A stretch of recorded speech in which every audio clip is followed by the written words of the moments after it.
that I am very happy to announce that we are resuming our normal visa operation application for tourist visa, which can be submitted from Sunday the 28th of June 2026. প্রায় 2 বছর পর বাংলাদেশিদের জন্য পর্যটন visa চালু করছে ভারত। দায়িত্ব নিয়ে এই ঘোষণা রাষ্ট্রদূত দীনেশ ত্রিবেদীর।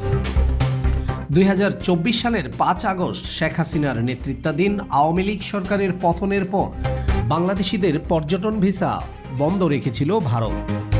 তবে নির্দিষ্ট কয়েকটি ক্ষেত্রে চিকিৎসা ভিসা এবং বাণিজ্য ভিসা দেয়া হচ্ছিল। বাংলাদেশের নাগরিকদের জন্য ফের পর্যটন ভিসা চালু করার কথা জানালো ভারত। বৃহস্পতিবার ঢাকার ভারতীয় ভিসা কেন্দ্রে সাংবাদিক সম্মেলন করে এই সিদ্ধান্তের কথা জানান বাংলাদেশের ভারতের নবনিযুক্ত রাষ্ট্রদূত দীনেশ ত্রিবেদী। দীনেশ জানান, আগামী রবিবার 28 জুন থেকে বাংলাদেশিদের জন্য ফের পর্যটন ভিসা দেওয়ার প্রক্রিয়া শুরু হবে। দুই দেশের মধ্যে সম্পর্ক আরও স্বাভাবিক করার চেষ্টা হিসেবেই এই পদক্ষেপ বলে জানিয়েছেন তিনি। 2024 সালের 5 আগস্ট শেখ হাসিনার নেতৃত্বাধীন আওয়ামী লীগ সরকারের পতনের পর বাংলাদেশিদের পর্যটন ভিসা দেয়া বন্ধ রেখেছিল ভারত।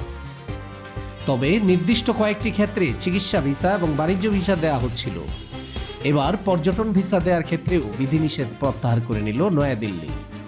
এর ফলে বাংলাদেশি নাগরিকের বৈধ ভিসা নিয়ে ভারতে ফের বেড়াতে আসতে পারবেন।